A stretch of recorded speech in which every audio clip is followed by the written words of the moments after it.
व्यसनमुक्ती केंद्रावर. तर ह्या व्यसनमुक्ती केंद्राला येण्याचे कारण म्हणजे आमचे 4 पेशंट आम्ही आणून टाकले होते. तर 4 महिन्यात 4 पेशंट चांगले झाले आणि आज 5वा पेशंट टाकलाय आम्ही इथं. तर हे तेजस नाना इतके असे मयाळू माणूस आहे, त्यांना पण वाटतं की असे कोणाची तरी घरं सुधारावा.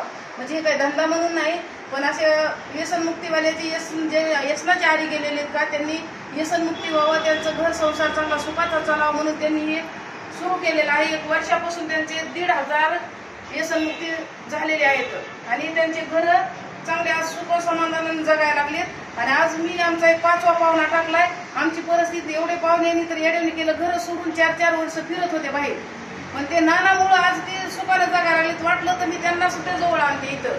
एवढे सुखाने जगायला लागले ते आता, कामधंदे करायला लागले. व्यसनमुक्ती एकदम म्हणजे व्यसनमुक्तीच, त्यांनी तंबाखू सुद्धा खायला ते आता एवढं त्यांना ज्ञान आलं डोक्यात की काय करीत होतो आपण आणि काय केलंय आता.